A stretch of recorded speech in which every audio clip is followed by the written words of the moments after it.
Здравейте, деца и родители, аз съм Ники и днес бих искал да ви прочета един кратък откъс от книгата Туфо, Рижия пират на Георги Константинов. Книгата е много интересна, аз до сега не я бях чел, но много ми хареса, така че я препоръчвам. Първа глава. Туфо никога не беше плавал в океана. Никога не беше нападал търговски кораби и рибарски лодки, за да отнеме скъпоценния им товар. Не пиеше ром, не беше едноок и нямаше дървен крак. Напротив, Туфо си имаше 4 крака, като всички котараци по света. И беше израснал на 16-ти етаж. В апартамент с хладилник, телевизор и голяма библиотека. Но едно нещо не можеше да се отрече. Туфо беше риш. Като листата на дърветата през есента, като картата на Средна Азия. Беше и храбър, най-храбрия котарак в блока. Не го беше страх от асансьора и вървеше по парапета на балкона, без да му мигне окото. Ако се беше родил на някой тихоокеански остров, Туфо непременно щеше да стане пират. И то пират от най-прославените. Но той нямаше такава изключителна съдба. Израсна в една кутия за луксозни обувки и не пиеше ром, а мляко. Всяка сутрин остреше ногтите си в макета, но нямаше с кого да влезе в единоборство. Обичаше приключенията, но никога не беше ходил по-далеч от парка.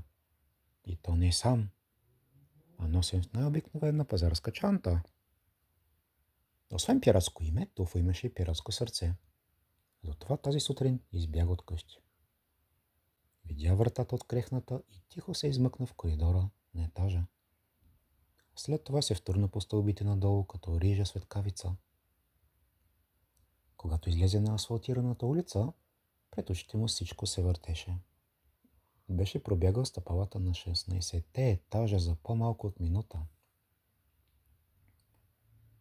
Пред него проблясваше и шумеше денят. Висок и необятен, без стени и прозорци. Изпълнен със звънко чорликане. Туфа погледна с едно око назад и затича към близките дървета. Парка го посрещна с хиляди звуци и миризми. От всякъде го дърпаха неизвестни посоки.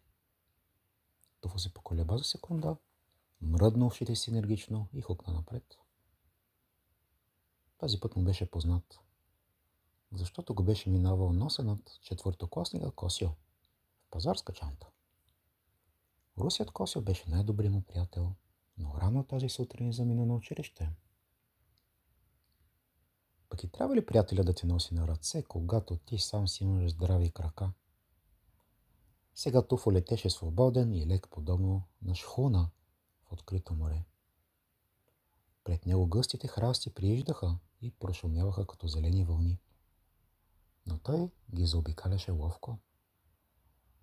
Чувстваше, че нещо властно го вика, че някъде го чакат събития, които не можеха да станат без него. И не се излага. Ти не си сам, каза му един вътрешен глас. Туфо спря своя бяг между дърветата и внимателно се огледа. Встрани от него, под изсъхнал капинов храст, стоеше наежен друг котарак, който безшумно го наблюдаваше. Котаракът беше син на цвят и в очите му проблясваха розови пламъчета. Къде си хукнал като бесен рижло такъв? Просъска той. Туфо не загуби хладнокръвие. Тичам, за да не посиня от студ, отвърна обидено той. Виж ти какви работи стават в живота. Так му се решил да потичаш на воля в гората и хоп, появява се някакъв син котарак. Много си нервен, като помълча малко, каза примирително другия. Нервен съм, но ти си син като пътладжан. Продължи да вири опашка ядосания Туфо. Света ми е снежно-бял, ако искаш да знаеш. До днес има мач и момчетата от нашата улица ме боядисаха с синьо мастило. Та дано сините победят. Всяка събота ме боядисват така. Обясни омръушено непознатия. Къде има мач? Попита Туфо и се огледа. Не толкова, разбира се. Нахили се мастили някоя ръка.